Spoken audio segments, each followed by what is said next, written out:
We're talking about Eli Roth Thanksgiving, right? Yeah, Yep. obviously. All right, finally, a good movie on this podcast. About time. Yeah. Thanksgiving. Thank you, Eli Roth, our savior. For the That was hard girl, to say, even as a joke. for the girl of his dreams, he'd make a deal with the devil. Welcome to Okay. Happy Suffer. I'm so glad I texted y'all the other day because I would have been going into this prepared for the fucking Bigfoot's Wild Weekend, and I would have been like, "That's a really weird tagline for that." Bigfoot didn't make a deal with the devil in Bigfoot's Wild Weekend. It's like I don't remember much of that movie, but that definitely didn't happen. I'm Now pretty I sure need that. Bigfoot plays a bunch of solos in that movie, right? Yeah, Oh, yeah. definitely. Hell yeah. Sounds good. Glad we are not watching it. God, it's awful. Y'all would have hated it. Yeah. Y'all would have been so mad at me.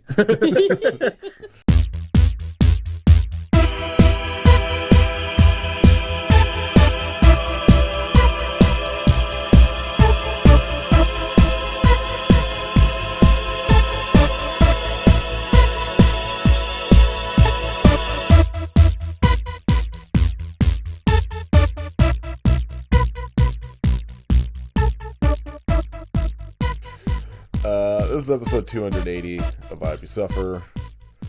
My name is what are the name of these songs? I'm in love with a slut. Oh, that was my favorite. I don't know the names of the other songs. Kid could be casualty rap. Absolutely. That sounds like me. Katie, you can either be Virgin Girl or get a band. I was gonna say Virgin Girl because they played that one twice about fucking- waiting till you're married. Well, fucking Yeah. absolute banger soundtrack. Oh, Virgin Girl had me fucking cackling when I first heard it. Especially like the way he was dancing and stuff. I was like, what in the world is this? What's going on here? I don't know. Is Rick Livingstone somebody like from a band? Because they are credited with the singer of, Virgin Girl and I'm in love with a slut and get a band. Oh wait, I wrote. But okay, he go ahead. is his credits on IMDb are The Amazing Race, Survivor, and The Apprentice. So theme songs, I'm guessing. I don't. Or Oh, maybe. Yeah. Yeah. It's all music. Damn. editor. Damn it! I thought he was like a contestant, and I was like, "Is this somebody?" Yeah, I Did don't the know. He Survivor could be. theme rips. Damn, Hell's Yeah, Kitchen. kind of. He's the music supervisor on a bunch of Gordon Ramsay shows. Looks like maybe he just does shit for. Well, I guess that would make sense. I was gonna say Fox, but CBS is like Survivor and all that shit. Her Amazing Race. Yeah. If you say so. Well, I'm looking at I do Whatever say you so, say, Nathan. because I'm looking at IMDb right now, and IMDb is never wrong. True. All right, we're talking about a movie called Shock 'Em Dead from 1991. The bangingest banger we ever saw. A movie Kit and I enjoyed, and it does not sound like Katie did. No, I didn't like it. Rude. It's got Tracy Lords in it. Katie has it out for Michelangelo Baccio. Yeah. He's anti-nitro. Sorry. So we were originally going to do this the week Katie was out of town with Dylan, and then I had something come up and we couldn't record. And then we weren't sure we were going to be able to record this week, and we were just like, oh, we might have like this 2-hour period, and Kit and I were like, we already watched this movie, so Katie, watch this. And then I forgot that was the plan. Yeah, and then Kit So I watched Bigfoot a movie. terrible Bigfoot movie. Yeah. And I thought that you guys did the Bigfoot movie. Like, I didn't know that you didn't record. So I was like, oh man, I missed the Bigfoot. Well, sounds like it was a good thing. I missed it, but You didn't miss anything. No, we were like, I kind of was like looking up like heavy metal horror movies. So I was like, well, if Katie's not gonna be here, maybe we'll have Dylan on and we'll do like some dumb heavy metal movie. Yeah, this makes a lot more sense to me now. I was like, where did this come Yeah, and from? so like this popped up, and I was like, all right, this sounds stupid. This isn't fun, so we'll do this. And then just like I had like a scheduling conflict, and then when it was just like, oh well, we might be able to record at this like very brief period Monday, I was like, well, Kit and I already watched this movie, so like that'll be easy. But also, I don't remember a lot about it at this point, so this will be interesting.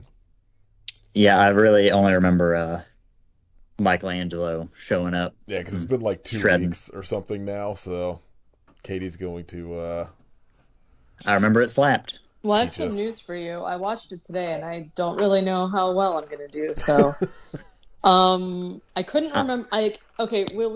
We also watched this on like a YouTube rip, and it was kind of, at least like my watching of it was a little blurry, and so I couldn't. I'm going to say 85% of the movie, I thought two of the characters, Johnny and Greg, were the same person, and I was like, why do they keep calling him Johnny if his name's Greg? Oh, his name is Greg. Oh, wait, it's Johnny? And then when one of them dies, I was like, oh my God, they were different people. So, and then all the girls had names that started with M, and I couldn't keep that straight. So, well, it's like a 90s, I think, SOV movie, so it kind of doesn't look super great to begin with. And then it's like a YouTube rip of it where the first like 2 minutes of the YouTube rip are silent because Jimi Hendrix Purple Haze is playing, and they didn't want to get like a sound strike, which is funny because then Purple Haze plays later, but just not Jimi Hendrix. So I was like, this is weird. It's late enough in the movie too that like the algorithm doesn't give a shit. It's like you can't swear within the first 3 minutes of a video if you're a content creator. Oh. Yeah. Oh, all right. Well, that makes a lot of weird, sense. right? Yeah, it is. Guess that explains why we're not monetized. Also, like anytime, I'm amazed our podcast is still on there.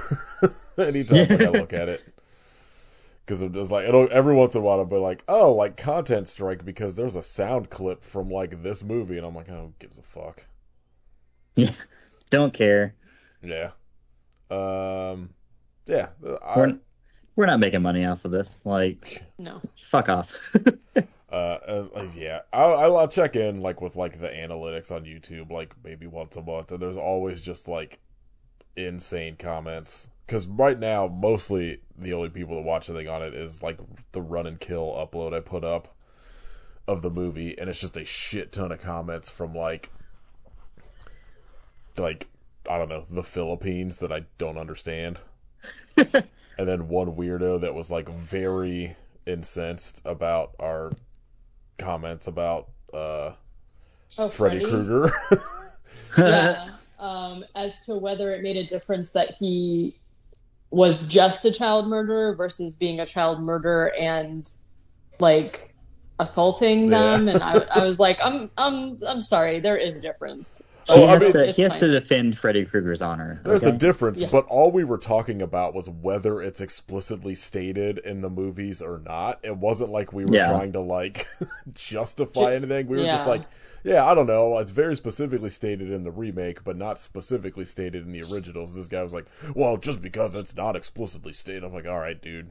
It's still, you shouldn't kill children. Also, Freddy Krueger's not real. Get my guy. Yeah. It's so fine. Who cares? All right. Shock of Dead. Movie's a banger. Katie's wrong. Rips. Buying the Blu-ray. Oh, is there a Blu-ray? Oh, there is. Hell yeah. You better believe it. This felt like something that maybe like Terror Vision would get around to or something. I don't know who it is that did it. It's not like a slasher video. I'm in. I assume this is one of those ones that was just sort of like maybe on DVD but never made it to Blu-ray. I wonder. Yeah, I don't know. Yeah, because like Black Roses, Rock and Roll Nightmare, October Blood, those are all on DVD but never made it to Blu-ray. Huh. Yeah, I might have to pick this up. I think this might be the best rock and roll horror movie. It's up there with like Trick or Treat for me, I think. Oh yeah, I forgot about Trick or Treat. Just kidding. Trick or Treat's number 1. This is number 2.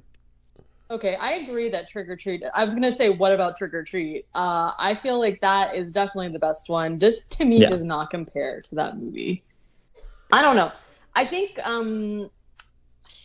I was like, even though the story, like, I mean, obviously the whole movie is about like a loser dude who like sells his soul to be good at music, which like that's like kind of like a tropey all theme, been there, right? Yeah. Right. Like it happens to all of us at one point or the other. And so I guess my point is that my problem with it is that there was just like, I wanted more of the stuff involving the treaty and like him having to like take souls or whatever, and less of just like, there was too much just like weird back and forth happening. Like it was kind of boring, I thought. I don't know. Yeah, but you don't like cool shredding. So. Yeah. You know, I actually do. Contrary to popular belief, I love shredding. Anytime a song played in this, I was like, this rocks. No, I will say, I liked the fashion. Everybody was very fashionable with their, like, it's 91, but it's like 80s outfits, right? Yeah. And I did like the music. But again, maybe it is just because it reminded me of Trick or Treat. I will say though, Angel Martin, I'm calling him Martin the whole movie. I did not like him at all. I thought he was like just, I mean, I don't think you're supposed to like him. Is that the main guy? But yeah. I just like didn't like him. I didn't like the way he, I don't know, whatever. It doesn't matter. I am absolutely buying this Blu-ray because there's a director's commentary. Okay. Hell yeah. Seems worth it. I need them to talk to us about a spastic colon more, and there's a CD about that. I just want, like, this is the perfect thing that, like, I don't know, like, Culture Shock or, like, one of the Vinegar Syndrome, like, partner labels to release with, like, the soundtrack. Yeah. Because I need all of these songs. Absolutely. Except Purple Haze, because I can't stand that song. That makes sense. That was probably there was at one point a song played and like I didn't know who it was by, but I was like, oh, I recognize this song. So that was probably it. Yeah, like that. I think that's the only song in the soundtrack that was like at all, or it was like not an original or whatever. Right. I do like that Amazon is like, oh, you were interested in Shock 'em Dead? How about Highway to Heaven, the complete collection? Yeah. They know their audience. About to have me a banger weekend. All right. Okay. Shock 'em Dead. So this movie starts in La Hollywood. And like we said, the first however many minutes you can't hear anything. So it's just like Hollywood, shots of Hollywood with like the credits. And I like immediately was just like, God damn it, did I just like pick us a movie that like is fucked up on YouTube and I can't watch it any other way? I had to like skip ahead a couple times and I was like, all right, good, there's audio. Yeah, it's a good thing you said something to me because I would have been like, I'm not doing this. But like our intro to the band is like ruined because you can't hear it. Like it goes from the shots of Hollywood immediately to their band practicing because they're holding an audition and you can't hear the band. And I was like, well, this is interesting. I have no idea what kind of music this band is. Yeah. And then when you get to the first song, I was like, ooh, doggy. Like, oh yeah, they are good. Yeah, they are. Real good. So, yeah, they're holding auditions. And the people who are, okay, first of all, there's two people in the band. One's named Johnny and one's named Greg. Again, I thought they were the same person. Ultimate team. I don't know anybody else's name, and it actually doesn't really matter, but... If you don't have a Johnny and a Greg in your band, I'm not listening. I mean, Amen. You definitely have to have a Johnny. Maybe his name was like Johnny Clean. They all had very weird names. Infernal hails to Johnny Clean. And then Angel Martin. Okay. Almost everybody in this movie, except for two characters on Letterboxd, all don't have a last name. Yeah, Hell and yeah, also that's quality. That's quality writing. Yeah. the woman who I called the witch, she's not on Letterboxd at all, so I don't know what her name was, or I don't know what it was in the movie either. So, you know, good times. Okay, so they're holding auditions because they have to play a showcase. I'm under the impression that like their guitar player split with the band because he, for whatever reason, thought he was like better than the music, because the guy who I think his name is actually Greg is the lead singer. And he's talking about how like I write the music and I'm the best and we don't need that guy, but they do need a guitar player to play the showcase. And so they're holding auditions, and to be fair, they're being very mean to all the people who are auditioning. Let's see. We meet our main character, Martin, who is working at the Pizza Playhouse. Old Martin, who played a thug in Hologram Man. Great. This dude's in some fucking bangers. Hologram Man, Martial Law, and Sworn to Justice with Cynthia Rothrock. He's in Demon Hell Wind. yeah. Oh, Demon Wind? Fuck yeah. Cyber Tracker 2, which looks incredible. He's in like a bunch of like those like absurd 90s action movies that just like just went straight to like cable TV. Yeah. What a good career. He's in Cradle to the Grave with fucking DMX and Jet Li. Perfect. What a career. Well, in this movie, he is playing a quote-unquote total loser. He's really playing it up. He's like snort laughing. He's like scrunching his face in this expression that really, I wanted to punch him. He is killing it in his nerd version. Terrible, annoying man. And so he's at work at this like little pizza kiosk thing. There's randomly this, what they call a quote-unquote strange voodoo lady, who walks by that everybody in the shop stops to like talk about, and I called her the witch. So he's at work, and like one of the guys in the band calls him because Martin lives in a trailer park, and the guy in the band's dad owns the trailer park, and he's always complaining that Martin is playing his guitar. And so the guy is like, oh yeah, I know someone that plays guitar. I don't know if he's good though. And so he calls Martin and is like, hey, do you want to audition for my band? And Martin's like, oh, gee whiz, yeah. And he's like, okay. Golly gee. You have to come. Oh, he says, I wrote it down. I don't remember the cadence in which he said it, but I wrote, yeah. So he said something like that. That sounds right. That matches him. Yeah. Yeah. He's got glasses, the whole shebang, if you will. And so he's like, you have to come audition now. And he's like, okay. So he goes to the boss, Tony, and says like, hey, I need to take off work because I need to go to the showcase. And his boss is essentially just like, no, if you leave, like, don't come back. And they have sort of like an altercation about it. He tells him to fuck off or whatever. So he America, just what a dream. Yeah.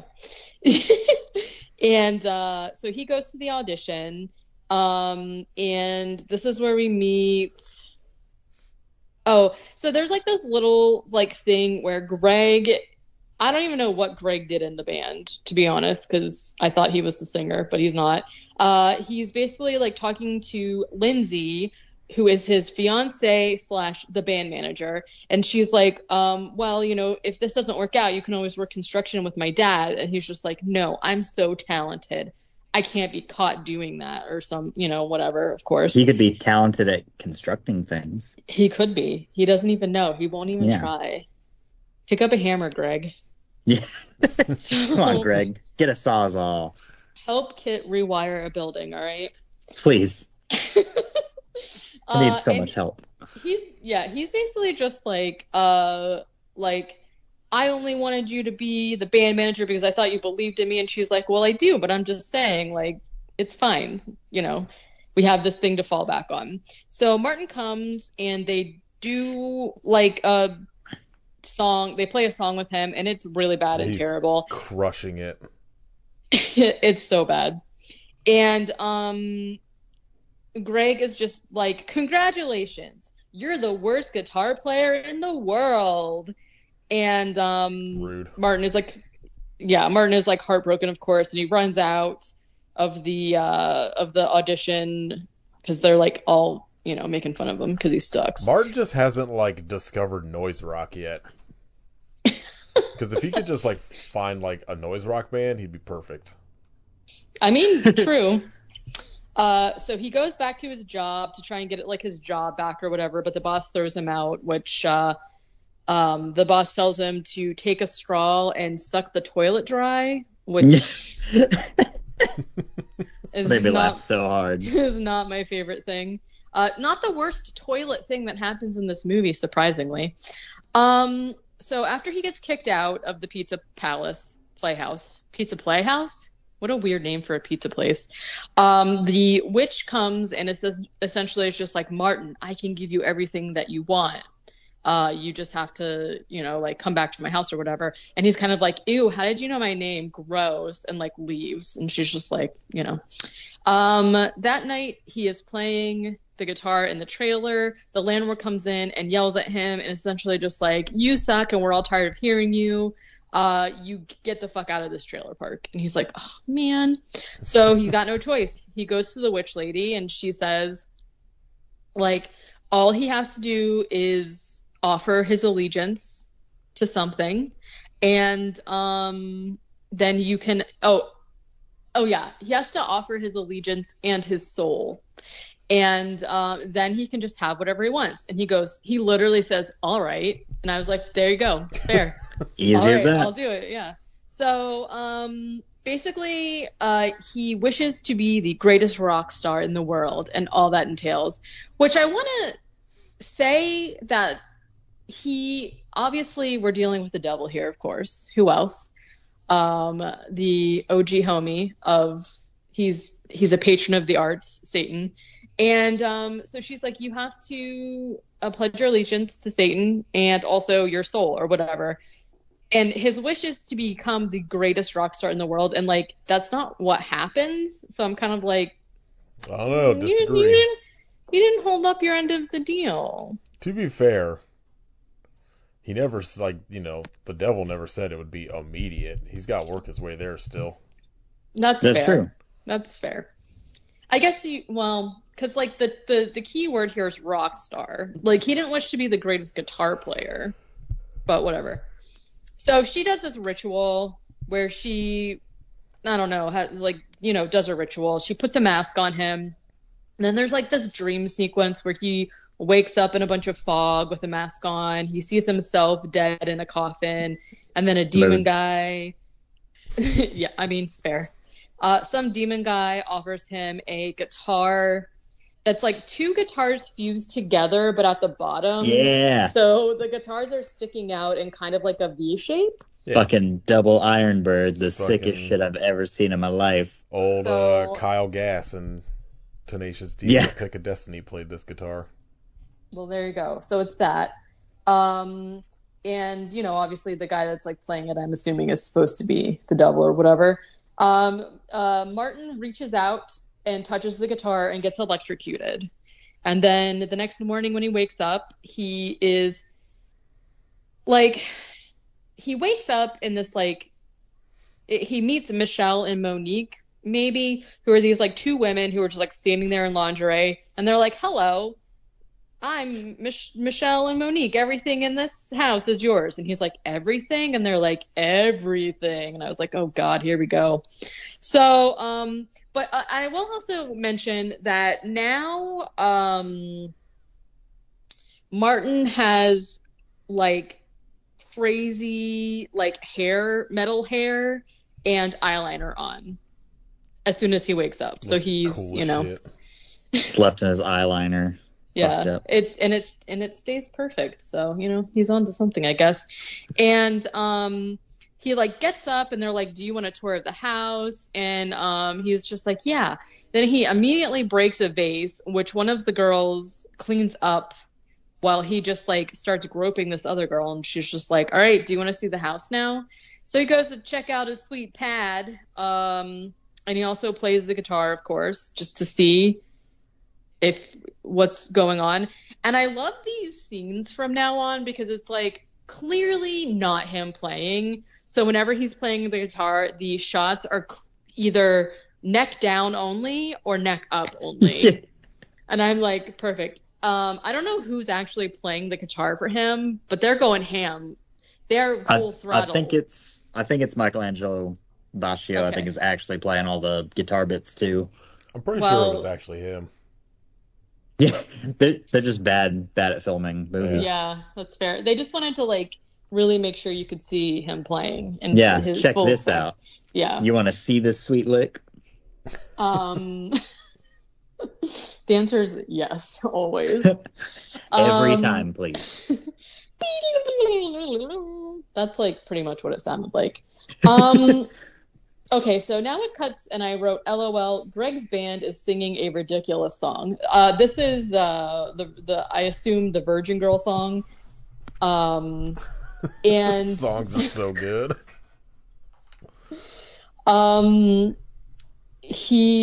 So Greg and the girls roll out to go to the audition again, right? So essentially, like, he goes, makes this pact with the devil. He doesn't wake up already in his, like, successful life. He wakes up the next day as if no time has passed, but now he looks different and is really good at guitar.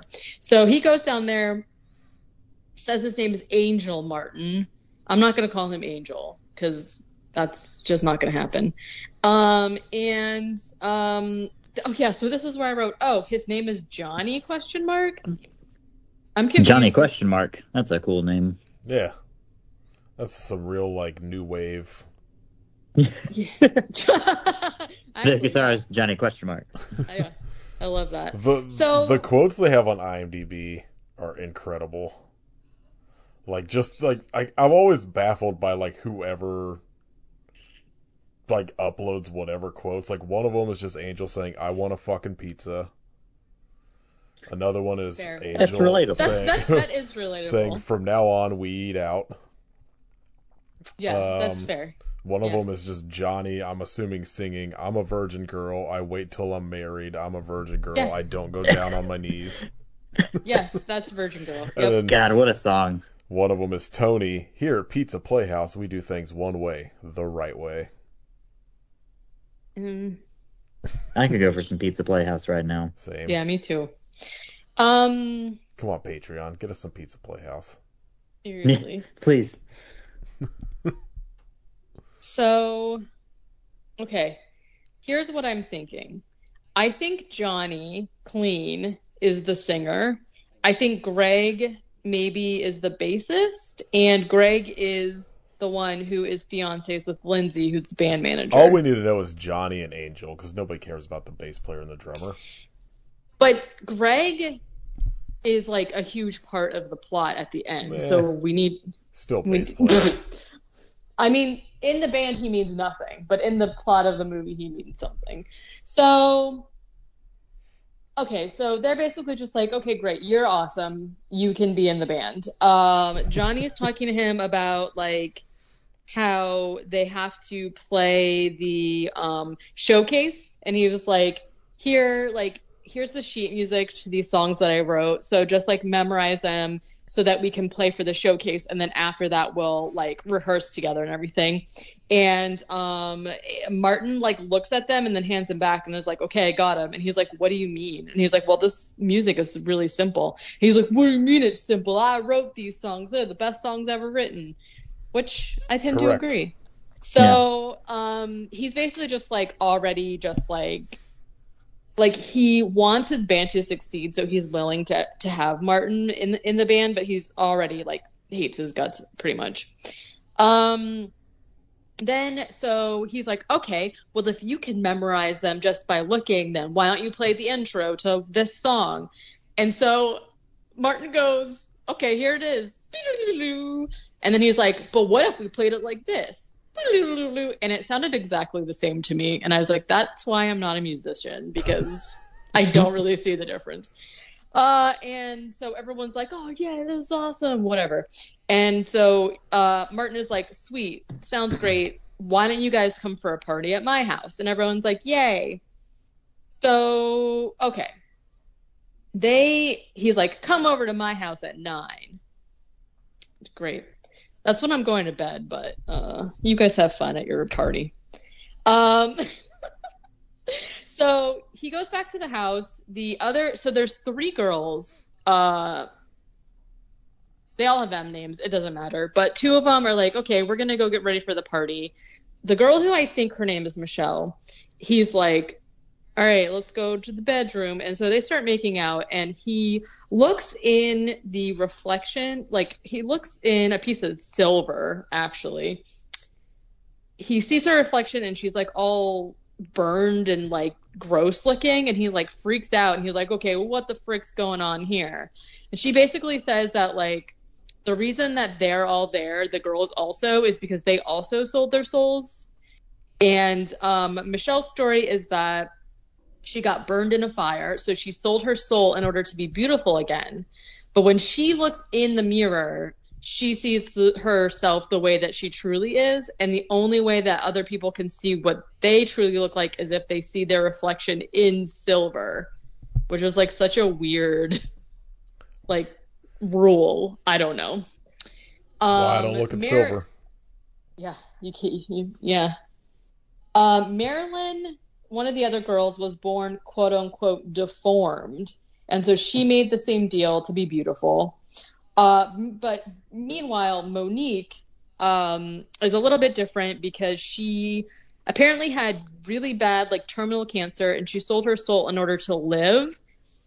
But the devil immediately took her soul, and so now she has to kill people to basically suck their souls using a dagger. Yeah. So that's what's going on here. Makes sense. So Martin is like, okay, sounds bad. Like, but I also made the deal. So like, what's the catch? And she's just like, I don't know. Like, you'll have to figure that out yourself.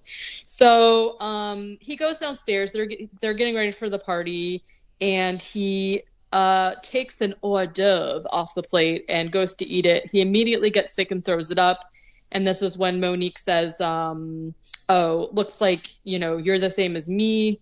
You don't have a soul anymore. So you have to like kill people and eat their souls for life. You can't eat food anymore, which to me sounds terrible. I would be so sad if I could eat regular food. Only good thing in life. Right? Literally. So he's just kind of like, well, is what it is. You make me choose between playing guitar real good and pizza. It's pizza. I'm picking pizza. Every definitely. time. Why do you think I never learned to play guitar? That's right. Yeah. Too busy eating pizza. My hands were full. Pizza slices. You get the two choices at your crossroads. Play guitar real well or eat pizza. So, you can't have everything. So the party starts. I wrote, wait, his name is Greg? Who knows? Anyways, they all come for the party. There's a party happening. The witch comes in and says, I need to talk to you immediately. And she's like, oh, by the way, you do have to kill people in order to survive. Here's some daggers. She gives him literally a box of daggers. And so like Martin has had nary a few like interactions with Lindsay, the band manager, but he's decided that he is completely in love with her, and he wants to like bring her into their quote unquote family or whatever. And the witch is essentially like, no, like you can't do that. She's not like us. Like, you don't have a soul, and she's just like a normal person, right? And he's just like, you said I could have any earthly thing that I wanted. And so the witch is like, okay, fine. Basically what you have to do is you have to like mesmerize her by playing guitar, and then baptize her with this blood and water thing, and then you'll know what to do after that. And I was like, sure. Great. So she said, okay, now our deal is done, and like, leave me alone. I'm done with you or whatever. And she just leaves. This is when the band decides that they're going to go get pizza. Lindsay's mad because Greg and the other boys have been smoking pot. She's just like, I'm staying here. And so the band all goes, oh yeah, they're like, do you want to get pizza? And Martin's like, I know the perfect place. So they go to the Pizza Playhouse, which is Martin's old job.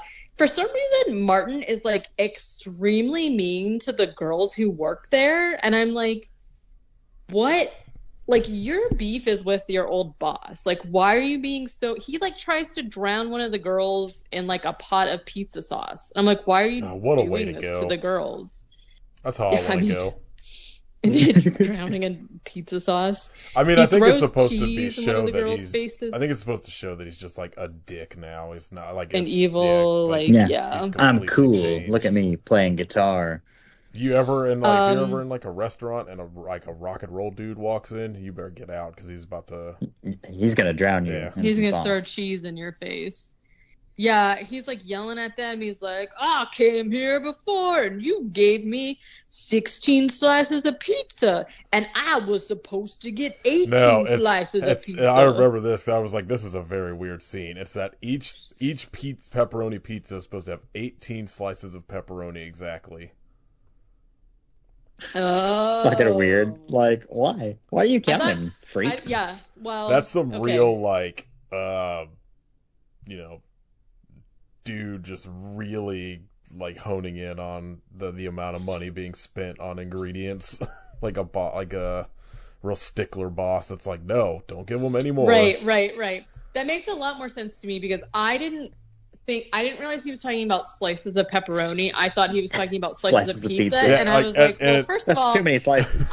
That's too many slices. 18, At the very beginning, when, like, Martin is working there, the boss, like, harasses him for either putting too little or too many pepperonis on the pizza. Okay, He's like, our pepperoni pizzas are guaranteed with exactly 18 slices, or, like, whatever. It's fucking weird. All right, yeah. That makes a lot more sense. What a weird guarantee.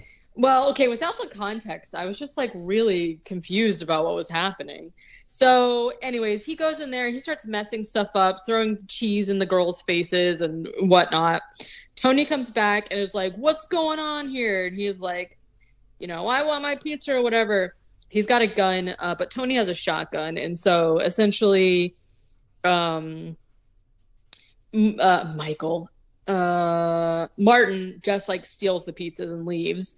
Then later that night he comes back and he like tries to fight Tony, but he is not very good at it. They're like struggling, and once Tony realizes that it's Martin, he just like punches him in the face and like almost gets him. But then one of the girls shows up and helps him, and they end up stabbing Tony and sucking up his soul. And I just thought that was really funny. They like so this is Martin's first time killing someone and like sucking their soul up or whatever. And I have no idea like how long the other girls have like had their deal or whatever, but assuming like this is the way that Monique is surviving, she's like not very good at it because there's like so many times where like her like victims get the upper hand. She also doesn't know how to like dispose of the bodies correctly. Like they're pretty much immediately caught having killed people, right? So I'm just like, I don't know how you thought this was going to go over well, but okay, so the next morning they wake up at 4 p.m. and they have to rush over to the showcase. There's a bunch of like behind the scenes like record executive bullshit that goes on, but showcase is happening way too early in the day. Can't be rocking and rolling at 4 p.m. I mean, I guess. So they play the showcase.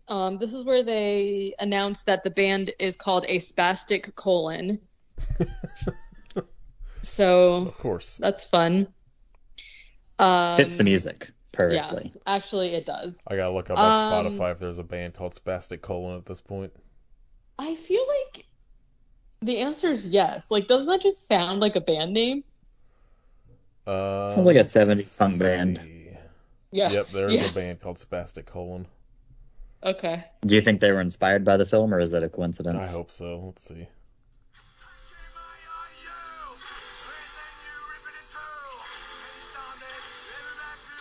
That sounds exactly like I assumed it would. Literally. Yeah, no. I can't wait for that to pop up as my top artist on fucking Spotify Wrapped this year now. Yes, can't wait it. Can't wait it. Yep, can't wait for that. Can't wait it. Okay, so they start playing the Virgin Girl song again, probably. I feel like And they play Martin, like the "I'm in love with a slut" song like 4 times in this movie. yeah, I don't know. He's really in love with the slut. Yeah. I mean, sometimes sluts are lovable. So Martin is like going ham on his like solo, and the crowd loves it. They're jumping up and down and like woohoo, woohoo. I didn't catch what happened here, but something happens where the singer like falls off the stage or leaves or something, and so Martin starts singing instead. So he's singing and throwing the guitar, and Johnny, I assume, is just like mad. He's like, oh, whatever. So he leaves. The crowd is like loving it, and Martin's singing, and then they get to the end of the song, and he just like throws up on some lady. Hell yeah. Hell yeah. I was like, okay. It's not a good rock and then- roll show unless someone gets thrown up on by the Yeah. artist. I believe that. That sounds about right to me. I saw High on Fire. Matt Pike threw up during a guitar solo, and it fucking rocked. There's He didn't miss a note. there's like numerous Locust live shows where their drummer throws up and just continues to like just play fucking weird blast beat drums the entire I time. was And gonna it say rocks. I could definitely see like some of these drummers really go through it. So I could see that from a drummer standpoint. That's so incredible to me to be able to continue playing your instrument Yeah. doing that, Yeah. because like maybe I'm just a fucking baby, but if it's time to throw up, it's like, nope, sorry, Oh, this yeah, is all I'm doing right now. I'm down for the count for like 20 minutes. Like before and It's after. Yeah. I think one time I was at work and I was like alone, of course, because jobs are terrible. And I got like food poisoning from the mall. And I literally like couldn't leave, and I just would like throw up in a trash can like behind the register, and then I would just stand up and be like, "Hey, what's up? T-shirts are buy one get one half off." Because like it was just one of those situations where like what else can you do? But it just like sticks out in my mind as like one of the most ridiculous. Like I should have just that they didn't whatever. I'm one of those people that like I can tell for like 10 minutes that it's coming. Yeah, And it just yeah, like I Yep. hate I'm that. just like I'm like, well, I guess I'll be when- sitting in the bathroom for the next 10 minutes. When's it gonna happen? And Just so- go. I just like if I don't feel good, I'm just like I'm not going to work because I know like if I'm going to be like vomit sick, it's just like I'm down for like 40 minutes. Yeah. And a lot of times too, it's like one of those things where like if it's not going to just be a one-time deal. Yeah. Sorry to anybody who's listening. There's like some people that are so sensitive to it that if you even talk about it, it like makes people sick. Not me. I hope everybody's eating right now. Hope you're eating those 18 slices of pepperoni. Oh my God. Gross. Okay. Let's see. Okay, so at this point, Martin is singing and he's taken over as lead singer or whatever, and then he brings out his dual guitar thingy and is like just, melting the faces off everybody. What does that say? Okay.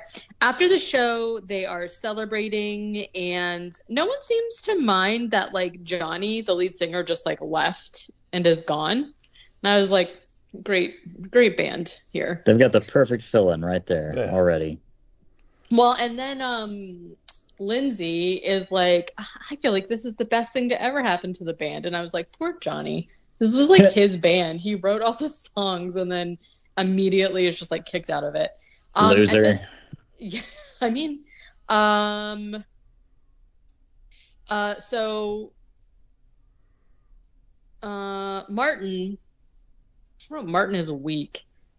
Martin is weak and goes. Yeah, there's time because like there's a couple scenes in the movie where like I guess he has killed somebody at this point, but like they show that like if he's not doing it, and I think it's a thing they bring up that like he has to start doing it more often to like keep his strength up. which like I assume explains why he threw up, actually, now that I'm thinking about it. So he basically like leaves the party and goes outside and meets a woman who he gets to go back to her car, and he delivers she for some reason, like, he gets in the driver's seat of her car, and I was like, girl, no. And she asks, like, where are we going or whatever, and he says, you're going to heaven, and I'm going to hell. Hell yeah. And she Weird doesn't answer. seem to be Not an answer you alarmed. really want to hear. No. She's just like, okay. And then they start making out. Johnny has... I'm not making out with the person that says that to me. I'm like, I'm sorry. No, I feel like you could almost not say anything more ominous than that. So Johnny has seen Martin go back to the girl's car, so he like walks over there. They're making out or whatever. Martin stabs the girl, and she's like screaming or whatever, and he like sucks her soul up. And Johnny sees this and is like, oh my god, and like tries and like runs. And so essentially there's like this whole scene where Martin is like chasing Johnny, and we don't see what happens to him because it just kind of like fades to black on Johnny screaming. So obviously he's dead. Martin goes back to the like band celebration and talks to some talent scouts who can't remember what Ozzy Osbourne's name is. Oh yeah, so, they're like, oh, what that guy that like bit the head off a bat? What was that guy's name? I was like, I snorted a line of ants. Man, who was that guy? Anytime I think of that story about Ozzy just snorting a line of ants, it's like the worst thing I've ever heard. Yeah, I don't like that, because then they probably like went back into his throat and they're he just swallowed like in them. his lungs. Gross. Seems not great. Okay. No, I don't think. What does this say? Okay. It's the favorite part of any episode. It's been a while since I've had to take actual notes, and so doing the notes kind of like I don't write a lot anymore, so this is like the first time in a while I've had to write a lot. So my handwriting is higgledy-piggledy. So yeah, so basically Martin is like, hey, I don't know, we'll think about your offer, like we'll meet you tomorrow at the office. We're leaving now. So Lindsay leaves with Martin, and they're having this like very weird, they play this music that's like the heart-to-heart music in the background, so like that's how you're supposed to know when they're having like an in-depth, like a deep conversation. And so Lindsay asks like, what's up with the girls that always hang out with Martin, and he says, oh, they're just friends, we have similar circumstances. And she's like, yeah, whatever that means. And meanwhile, this movie is I know that it's like a joke or like a meme now, but he's literally playing his guitar at her like multiple times. They're like having these like heart-to-hearts, and he's just like blah, blah, blah, and so he's like starting the ritual, which is that he dumps a snake into the hot tub, and then like he gets into the water, and he's like, come in here, and he's like trying to seduce her, and she's like, no, I love Greg, I couldn't do that to him. And he's like, well, if you loved Greg, you wouldn't be here. And they just have this like back and forth where Lindsay ends up finally being like, I'm sorry, like I can't do this, and she leaves. She goes home. Greg shows up and says Johnny's dead, and there's like this weird thing where Greg left with some other random girl from the party, and so that's why Lindsay went with Martin. And then she just, after he says that Greg's dead, she just kind of like doesn't seem to care that he's just like blatantly cheating on her. And I was like, all right. Some real band politics going on. I mean, honestly, actually, yes. But it's like, to me, it's like even weirder because like they're supposed to be engaged. So like, I don't know. So for some reason, I don't know why, but Martin goes back to the trailer park that he got kicked out of. And this scene is like drawn out for whatever reason, but Martin ends up killing the landlord after giving him a swirly in his own poop water. Hell yeah. So that happened. A inspector, like detective, shows up at Martin's house while he's not there and is trying to question the girls about like what happened with Johnny, but they just keep trying to like make out with him and stuff. And he doesn't seem to think it's weird. He's just kind of like, ma'am, I'm just trying to ask you a question. And she's like, oh, you're real cute, and is like kissing him. He's like, oh, stop that. And I'm like, what is happening here? Because then Monique, the other girl who does the soul sucking, just comes in and stabs him and kills him. And then they just put him in the closet for the rest of the movie. Okay. All right.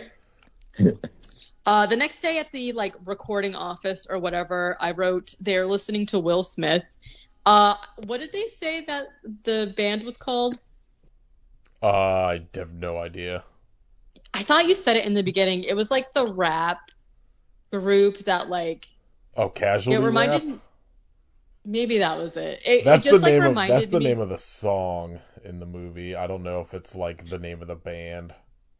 Well, that's what they're like listening to essentially, and it's like quintessential like what you think of like old Will Smith, where he's just like talking about doing doing chores and taking out the trash and whatnot. And let's see. They talk about the contract, and essentially Martin is like haggling. He's like, no, I want these terms. And they're like, we don't even, like, you're not even a celebrity. Like, why would we do that? He's just like, take it or leave it, of course. Then he invites Lindsay back over to the house, and he's like, it's just business. Like, please come. So she goes over to the house. They immediately make out, but she's still kind of like resistant. And so she leaves because she's going to go have dinner with Greg. And she promises that she's going to come back after. So, like, this is the kind of stuff to me, like, the inspector showing up and immediately being killed. This whole thing where, like, Greg is like, come over later. And she's like, I have dinner with Greg. And then he's like, so what? Come anyway. And then she tells Greg that she's not meeting with him. And then she goes to his house and immediately says, I have to go get dinner with Greg. And then he's like, come back after. Like, all of this, like, back and forth conversation that literally ends up being nothing is like what really bogged this movie down for me, because I feel like every scene is like this and I'm like, this doesn't make any sense. So she leaves immediately. Greg comes to the door looking for her, and I was like, how did you not pass her on the street? I don't know. And he's basically just like, you better stay away from Lindsay or you'll be really sorry that you didn't. And I was like, wow, scary. Martin kicks Greg out, and there's another band guy that's in the car, and they confess that both of them had seen one of the girls' reflections and seen that they are all like, you know, like deformed looking or whatever. And then they're like, okay, something fucking weird is going on here, right? Like, we've got to get to the bottom of this. They see somebody enter the house. Greg thinks that it's Lindsay. And so he's like, you go get the cops. I'm going to go save Lindsay. So the other guy speeds off. There's this like scene. It's just like a groupie girl that's there. It's not actually Lindsay. And there's like this whole drawn out scene with her. And what ends up happening is that they end up killing her. And Greg sees through the window that they've killed this woman. This is where the line from now on we eat out comes from, referring to Perfect. killing people, eating their souls. Like, you can't do it in the house anymore. So after they've killed this woman, the doorbell rings, and Martin is like, you guys deal with this girl, I'll go deal with whoever's at the door. It ends up being the cops with Greg. And they burst in the house. They're looking all around, but they can't find the girl's body because they've stuffed it in the dishwasher. So he's like, okay, whatever. Greg leaves, goes to Lindsay and tells her what happened. And she's just really confused about everything, which I don't blame her. And she's just like, you know what? I just need some time to like figure out what's going on. And he's just immediately like, okay, fine, and leaves. So Martin tells Michelle, who is, one of the girls, that he wants to bring Lindsay into their little group, and that she's basically just like, I don't understand why. Like, I can give you everything that you want. And he's just like, I don't want you. I want Lindsay. And so Michelle gets pissed off and leaves to go to Lindsay's house and kill her because she's jealous.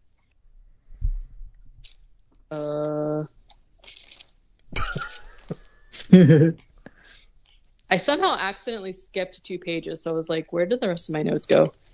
There's not a lot. That was very weird. Like, I'd be funny if it was just like the end. You were just like, the end. He's going to Lindsay's house. The end. Let's see. So, yeah, so Michelle goes to Lindsay's house and says, like, I need to talk to you. And Lindsay's like, okay, what's up? And she's just like, Martin's mine. And she, like, stands up with the dagger. And Lindsay's like, girl, you can have him. Like, I don't want him. But she fights her anyways. Martin shows up and ends up killing Michelle. Michelle falls to the ground and gets all crispy, and she's dead. R.I.P. Martin calls the house and tells the girls, meet me at the amphitheater, bring all my ritual stuff along with the snake that's in the hot tub. And the one girl's like, ew, gross. How long has that snake been in that hot tub? I don't know. Time means not nothing long enough. In this. Yeah. He's just chilling. The hot tub's gotta be so gross. Yeah. Greg, meanwhile, goes to the witch woman, and he's essentially just like, Martin is trying to like kill everybody, like, I need help. And she's trying to say, like, okay, like, I can give you powers if you do this ritual. And he's just like, no, I'm not going to do it. And she goes, okay, fine. Well, the way to kill him is if he eats food. And Greg's like, huh? She's like, yeah, he just needs to eat some food. It'll kill him. Okay, great. And yeah, so she's like, are you sure you don't want to make a deal? And he's like, no, I'm too good for that or whatever. So, there's a scene, again, I kind of zoned out, but I think Greg goes to this convenience store and buys what looked to me like toothpaste. Oh, no, so he goes to a like a, what's the term? Like a health food? No, it's like a preppers, like apocalypse prepper type military supply store. And he gets like a tube that's like high nutrition goop food. Okay, that makes a lot of sense. Literally, it is just a thing of toothpaste, basically. But... Right. I thought it was like actually toothpaste, and I was like, I wouldn't really classify toothpaste as food, but sure. Yeah, depends on how you're using it. Fair. After dinner dessert, maybe a tube of toothpaste with crystals in it. Then he breaks into Martin's house where he force feeds Monique. I wrote toothpaste ? I'm just gonna call it toothpaste until she dies. She falls to the ground and reverts back to, she was the one that had cancer, so she basically just like dies. Oh, yeah, that's upsetting. Yeah, I don't like it. So like while this is happening, Martin has like taken Lindsay to the amphitheater and he's like struggling with her. Eventually he ends up like knocking her out. But the last girl, who I think is Marilyn, has seen Monique die and hits Greg over the head with something and like leaves him passed out or whatever. Goes to the amphitheater with all of the ritual stuff and like meets up with Martin and is like, hey, Greg was at the house. He killed Monique. I don't think he's dead. And they're just like, okay, well, we'll deal with this. So they go into the amphitheater. I'm really concerned because Lindsay's passed out. So Martin is carrying her into the amphitheater and the guard's like, what's up with her? And he's just like, she's just a fan and she got too excited and fainted. It happens all the time. And the guard's like, oh, must be nice. No, sir. Terrible. And then he says, hey, I changed my band. If you see a guy named Greg, don't let him in. And the guy's like, great. So let's see. They go into the amphitheater. Martin is like setting up all this ritual, which again, I still don't really understand what it is. There's like a baby pool. Lindsay's tied to a chair in the baby pool. He's playing guitar, whatever. So he's like, all right, I'm going to do this ritual. And he sends Monique to go watch for Greg. Meanwhile, there's like these guys who were just at the amphitheater to practice, like show up and sit in the audience and are like watching the rest of this movie. They're like watching like what's going on as if it is a performance. And I was just like, well, I mean, I guess if you think this is a show that somebody's rehearsing, this is probably the best show you've ever seen. There's a snake slithering around. People are fighting and throwing amps on each other. Like, yeah, it was I don't know. I guess it'd be pretty 90s. Great. This is how concerts were. Pretty much. So there's like guys watching. So like Martin starts playing the guitar at Lindsay again, and they're like, "Oh man, yeah, this is awesome." The guys are watching. Greg, meanwhile, has like snuck into the amphitheater somehow. Monique finds them. They fight. They end up like Greg ends up like pushing an amp onto Monique's face and killing her. She reverts back to being quote unquote deformed. She looked, in my mind, essentially normal. She just had kind of like a big nose and like her eyebrow ridge was like really defined. And I was like, okay, I wouldn't really call it deformed, but fine. Like a normal person. Right. Like Greg, so Martin's, doing the ritual or whatever. Greg shows up and like tackles him and they start like fighting. Martin is like hitting Greg with his guitar. The guys are like, "Woo, yeah." There's like this whole struggle. Lindsay, I guess, gets free. She's the one that ends up killing Monique or whatever, while Greg and Martin are like fighting and like punching each other with guitars and whatnot. Eventually, Greg ends up injecting the toothpaste, whatever, into Martin's neck, and he goes, "Ah!" and his cheeks kind of bulge a little bit, and then his head explodes. It seems, I don't want toothpaste jammed into my neck either, so. Also, I think that's a pretty normal reaction from anyone getting toothpaste jammed in their neck. I would agree with that. And the crowd goes wild. They fucking love it. They're like, this is the best show I've ever seen. Greg and Lindsay have survived. They're gonna leave, and Lindsay's like, "Oh, your guitar!" Like gives it to him, and he just throws the guitar, and she's like, "Oh, so you want to go work construction with my dad?" And he's just like, "Oh, I'm not ready for that," or some shit. Then the very end of the movie is a man sitting on a bench with like a guitar case.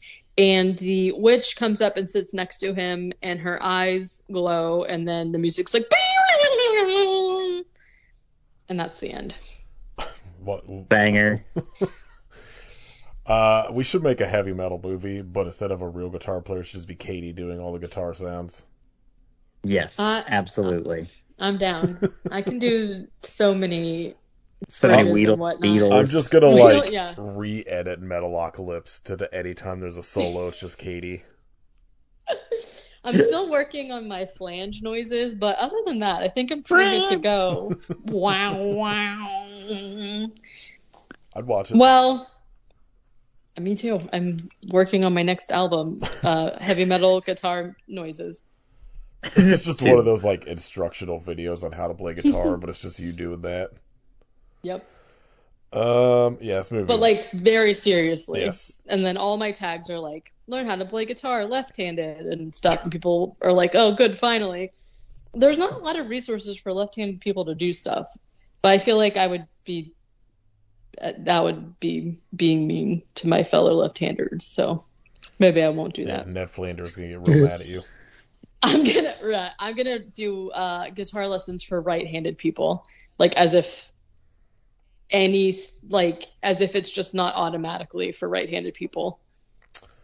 Have either of you seen any of the footage of the cutscenes from that like King Kong game? No, but I heard it was real bad. I don't know why, it just popped up on my Instagram. It looks incredible. Like, there's literally cutscenes where it's just, like, still frames. Where they, like, never actually animated it.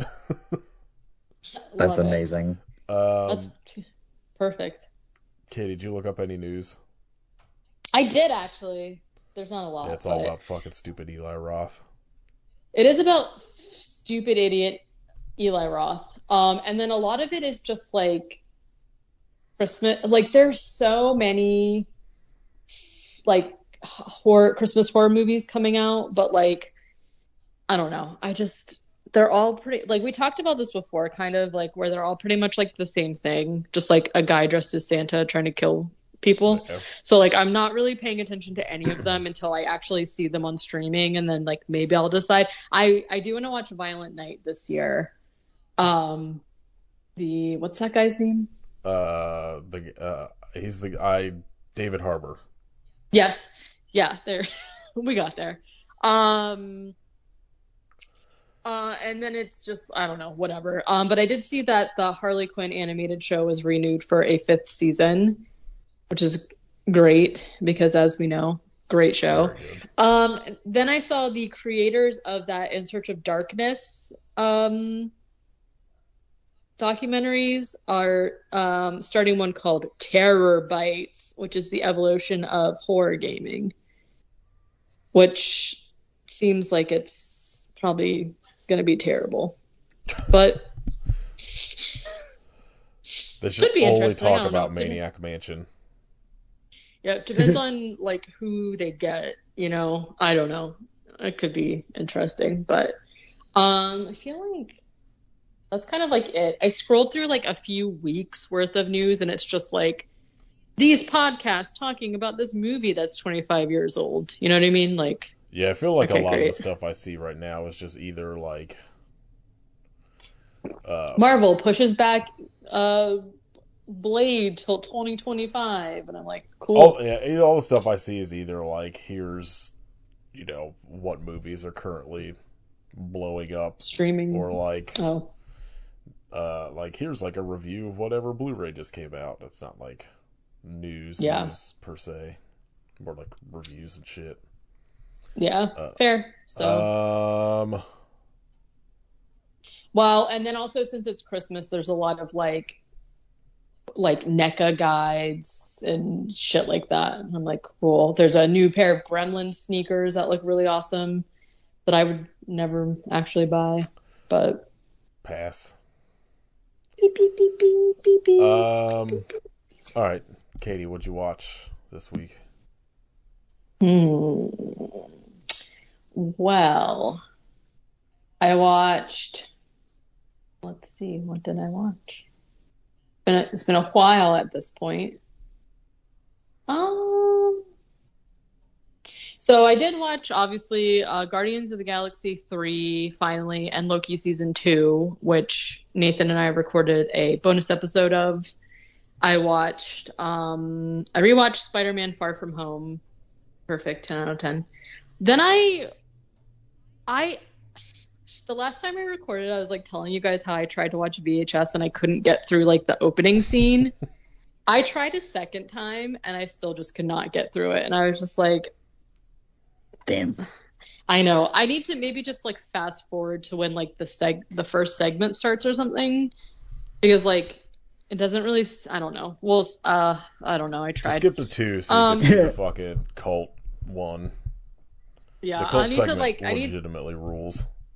I need to look up some like what's it called, timestamps, so I could like figure out when I can like get away from these fucking men. Let's see. I watched. Then I'm pretty sure this was a Tubi maybe, and they got me good because I was looking through a category that said like highly rated on Rotten Tomatoes, and I was like, okay, like maybe I'll try and watch something that's supposedly actually good. So I watched this movie called Willow Creek, which is a found footage movie. Bigfoot movie or something? Yeah. It's by Bobcat Goldthwait, right? I think so. Goldthwait. Guys, it's so stupid. It was not good. Rotten Tomatoes, who is giving this movie... I'm sorry, Bobcat. I normally love you, but it was terrible. And then at the end, it's like very unclear what was actually happening. I don't know. I think pass. I watched Justice League War World, which we talked about in the bonus episode. Then I watched Trixie Motel. Oh, hell yeah. Which is a TV show about Trixie, Trixie Mattel, whose like partner bought a motel in Palm Springs, and then they renovated it and called it the Trixie Motel, and it's all crazy, and I want to go there so bad. It looks so fun. So does Caitlin. and apparently, like, I don't know when the actual show came out or like when the hotel I'm sorry, it's a motel opened, but I like looked up to see if it was like still in business, and the reviews were like actually overall very good. Yeah, it's like I think it like so kind of like it's expensive, but I think it thrives just based off like the like Trixie was on like RuPaul's Drag Race. It was like very popular from it, and then like literally this current season of Real Housewives of Salt Lake City, they like take a trip and like do an episode there. Oh, that's fun. I think that the one thing that I like about it is that like some of the designs to me were a little much, but I'm definitely like a maximalist as far as like the design aesthetic that I like, which is like what they did. Like every room is just like balls to the wall crazy.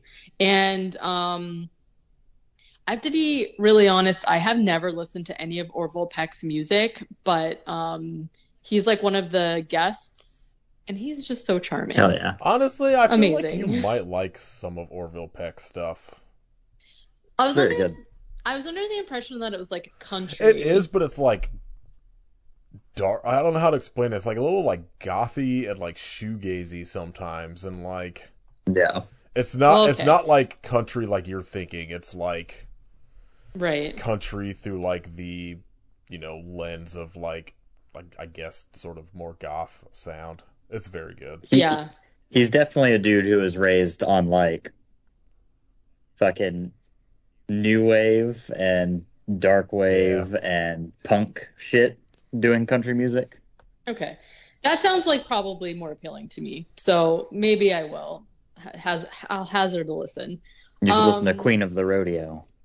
Okay. Will do. And then obviously my favorite is Katya, who isn't in a lot of the show. Obviously, they just come at the end or whatever. But it's just like fun to see like all the behind the scenes stuff, and I don't know. I enjoyed it as just like a little, just a little watch. Then I watched something called The Portable Door, which I'm assuming is based off of a book, but I've never heard of it, and I only watched it because it had Sam Neill and Christopher Waltz in it, and it's like a magic thing where like magic exists, but the main character like doesn't realize that he can like do magic, and then he goes to work at this company that he like doesn't know what they do, but everybody else can do magic and stuff. So like it was kind of interesting, like again just kind of like a not a heavy watch, kind of thing. Then I watched The Killer, which is that David Fincher, Michael Fassbender movie. I like David Fincher and I love Michael Fassbender, but I found this movie so boring. I was mostly interested because it's like based on a comic. Yeah, I mean, I don't know. I just found it really, really boring. I feel like it just wasn't for me somehow. I don't think I've paid attention to David Fincher really like post The Girl with the Dragon Tattoo. Yeah, maybe I haven't really either. Like Gone Girl rips. I've heard it's really good. I just like I don't know. Something about it I'm just like never like, oh, this looks like something I want to sit down and like dig into. I think for me, because the book was such a big thing, like I already know what happens, so I just am like, well, I'll see it when I see it. Like obviously though, like I love Seven, I love Zodiac. I think that maybe I just wasn't What about in the right mindset for that kind of movie, because it is kind of like, even though, so like Michael Fassbender is a a like a killer? hitman for hire. Is he Well, the yeah, killer? he spoiler Damn. alert, he is the killer. Fuck. His character name I think even actually is the killer, but it's like Dave it's Killer. Johnny Killer. He is a killer for hire.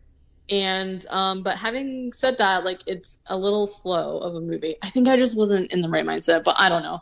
I don't feel like I'm wanting to dissuade people from watching it. I found it very boring. Then after that, I watched 65. I like 65. It was kind of boring, and then the end fucking slaps and makes up for it. So I don't know. I have like really mixed feelings about it, because I liked it until the middle, and then I felt like I think my problem for me is that I felt like the pacing was weird, because it was That's like fair. really slow, and then all of a sudden there just was like a bunch of stuff I felt like didn't really need to be in there, and then they were just like, here we are. But like the relationship between, I thought what's his real name? Adam Driver was like good in it. Like, I enjoy Adam Driver. Like, I think he's fun in this like prehistoric yet futuristic role. And then like his relationship with the little girl. Like, I liked the story of it. I think I gave it like a 3. Like, it wasn't great, but it was like totally fine to watch. And it was like something different, kind of, you know? It was fine. And then I watched Shock 'em Dead. I think that's it. Oh yeah, ended on a banger. Kit, what you watch? Let's see. Watched When Evil Lurks from the guy who did Terrified. Slaps. Very good. Very dark. I'm shocking from the guy that did Terrified. Yeah. Watched End of the Line, a movie that I don't remember fucking anything about. End of the Line. The Dead Next Door, which was okay. Belly, which was also just kind of okay. Battle Royale, which fucking slaps. Oh, so good. So good. The Woman, which is a fucking Terrible. bad movie. And I saw so many people that were like, "Oh, that's a good movie." Well, that's not a good movie. That's a bad movie, and the soundtrack made me want to kill myself. I think whoever actually plays like the titular woman in it is good, and I think everything else in it is bad. Yeah, like she gives like a very good performance in it, and like everything else is upsetting. The needle drops, the whole family's acting, the effects are awful. Not good. And then on the other end of the spectrum, we have What a fucking incredible movie that I can't believe I put off for so long. Say that again, because you just like bleeped out. You said you cut out and you said incredible movie, blah, blah, blah, best movie I ever saw. No, don't reveal it. Yeah, just don't tell. Mystery. Land Before Time. Roadhouse. Oh yeah, Roadhouse. Oh. Yeah, man, Terry Funk. Fucking R.I.P. Pull one out. Did you get the Vinegar Syndrome Blu-ray, or you said you're gonna? I didn't, because I hadn't seen it, but now that I have seen it, I'm gonna buy it during the Black Friday sale. So for some reason, Kevin Smith and his producer Scott Mosier do an audio commentary on it. What the fuck? Like, and I guess like whoever was putting it out on like DVD in like, I don't know, late 90s, early 2000s, like heard them talk about it on a podcast. They were just like, "Hey, you guys want to do commentary?" And they were like, "Yeah, I guess." Yeah, whatever. And it's pretty funny because most of it is them just reading like essentially Chuck Norris jokes, but it's about like Patrick Swayze's character instead. But it's very strange, and I was like very happy they like ported it over on the Vinegar Syndrome re-release. Amazing. Pretty much the only thing I watched that was not for the podcast was the Amazon Jail 1 and 2 release from Vinegar Syndrome. And it's fine. I didn't feel like neither were like anything to really like write home about, but they're fun watches. They were way more comedic than I expected them to be. Because they just kind of look like they were going to be like... I assumed they were going to be like just bad cannibal movies based on like the cover, or like something kind of like similar to like, you know, the Italian cannibal movies. But they're more like kind of slapsticky a little bit, of like these just like women who get like kidnapped in the Amazon and then are like just escaping from like the people that kidnapped them, and that's, I don't know, kind of very strange tone, but overall like kind of fun. And then I tried to start watching the Inhumans ABC Marvel show, and I made it through one episode and was like, I can't do this. This is terrible. It's brutal. All right, shout outs, Katie. Oh no. All right, Kit. Oh no. Oh. I did actually watch one other thing I forgot to mention, which will be my shout out, which is the Guardians of the Galaxy like holiday special. So good. I don't know why I put off watching it, because like I think that I thought it was like like a CG thing. You know, they have some of those like little shorts that are like, I don't know, whatever. And I thought it was so and of course, like coming off of having just watched Guardians 3 finally, I was like, I'm finally in the mood to watch this. It is so funny. It is heartwarming. Like they have like their own Christmas songs that they wrote for it, and it's great. I definitely feel like it's one of the thing I'll rewatch it every year now, I think. So yeah, even though it's roundabout Thanksgiving, all of the stuff with like Drax and Mantis on Earth kidnapping Kevin Bacon is very fun. Oh my god, amazing. I loved it. So that's my shout out. All right, what about you, Kit? I'm gonna keep it with Terry Funk, and I'm gonna say Terry Funk versus Sabu in Born to Be Wired. I don't know any of the words you just said. So it's a wrestling match where they replace all of the ropes with barbed wire. Okay, great. Sabu tears his bicep open on the barbed wire, and he has to tape it up with what fucking tape is it? What's the strong tape called? Like duct tape? Duct tape? Like duct tape, yeah. He has to tape it up with duct tape to continue the match.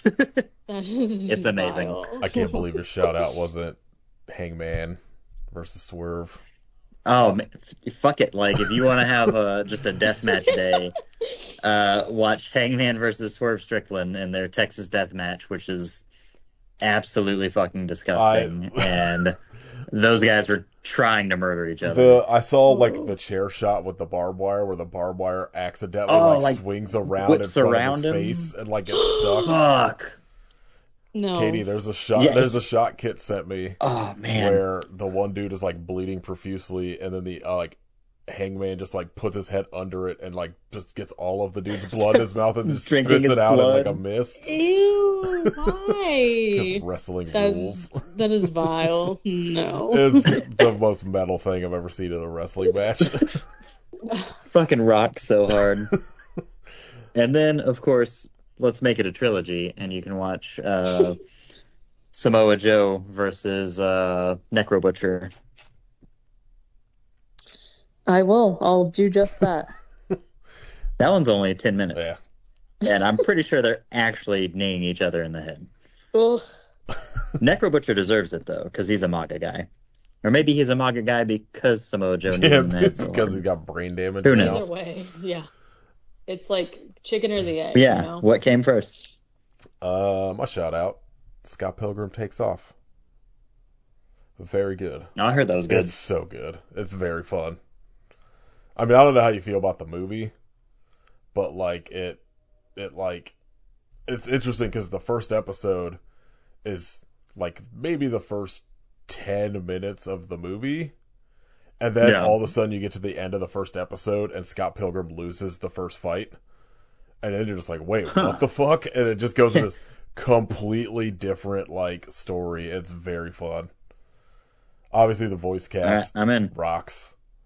And, like, it's I don't know, it's very good. High recommend. Yeah. What we do next week?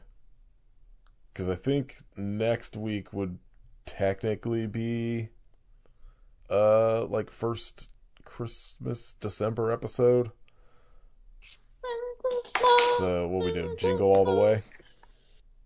I think we should save that one for Christmas.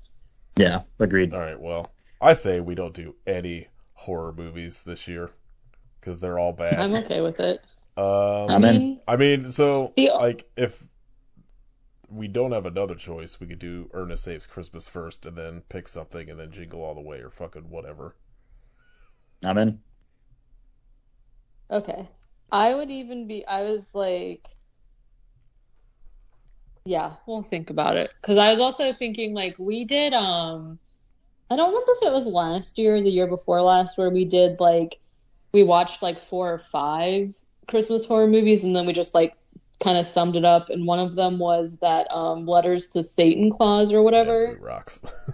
which I was like, I would be open to doing a full episode on that, because we kind of just talked about it for, like, a couple minutes, you Yeah, know? the problem with that, though, is it was only streaming on Sci-Fi Zap, which is terrible. Oh, yeah. Mm. We could do Saving Christmas by Kirk Cameron. No, Oh, God. I think that's a bad idea. Hold on, I looked up worst Christmas movies on Letterboxd. Let's see what oh my god, what is Elf Bowling? Elf Bowling the movie. This looks pretty good. Wow, there's some Jingle All the Ways on this list. That's rude. Jingle All the Way is one of the best movies that's ever existed. Oh, I don't like Oh that. man, True. this list has Santa Sleigh. They are incorrect. Yeah, see, dumb. Told you. Terrible Grumpy list. Cat's Worst Christmas Ever. Great. Almost all of these lists are just like the bad horror. We should do Holiday in Yeah. Handcuffs starring Mario Lopez and Melissa Joan Hart. You're crazy if you think I haven't watched Oh, that I'm more sure than you once. have. I'm sure it's Well, terrible. yeah. Well, okay, so we'll definitely do Ernest Saves Christmas. We'll do Jingle All the Way, and then we'll just, like, Beethoven's Christmas Adventure. we should do a shitty one, like Holiday in Handcuffs. Like Santa Buddies. Trying to think of. No. We gotta do one of these. I think there would be. Hold on, let me see. Where's my calendar? So we need 4. Okay. Jingle All the Way, if we do that for Christmas, would literally come out on Christmas Day. Aww. Hell yeah. So What a we gift. got to do at least one shitty Christmas animal movie in there. We'll figure it out. Something dumb. Is there like a one about a skateboarding dog or There something? better be. If not, I'm gonna make it in the next week. I'm gonna make Lex dress up as a dog. Very important primate Yeah, goes to the North Pole or MVP something. 3 most. I don't know anything with a V that starts for Christmas. I don't know. We'll figure something out. Yeah, we'll figure it out. All right. If you'd like to support us, you can join our Patreon at patreon.com/IUPSufferPodcast. Like Katie said earlier, there's an episode where we talk about Guardians of the Galaxy Volume 3 and Loki Season 2. Sometime in the near future, we get to record an episode on Popstar Never Stop, Never Stopping, which is gonna rock. I can't wait. You can buy merch at our store Frontier shop. You can leave us a rating and review on iTunes and Spotify. All that shit. You can follow Kate at Hidden Kitstery and Kitchification of Blood.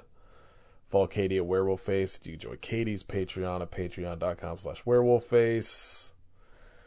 You can follow me at Gordon Scramsey on some things. Just Letterboxd. Don't follow me on anything else. I don't really post on Blue Sky or Instagram very often, so. Alright. Something Christmassy next week, hopefully we'll have some sort of primate in it. That's my goal. Fingers I'm gonna crossed. find a primate Christmas movie just to upset Katie. Oh, I feel like there's got to be like a Bigfoot Christmas movie, Oh no? my god, there better be. We'll look around for sure, but Yeah, all right. I hope you shock 'em dead. I hope you fall in love with a slut or whatever that song was. But why? Me too. Sluts are the best. Amen.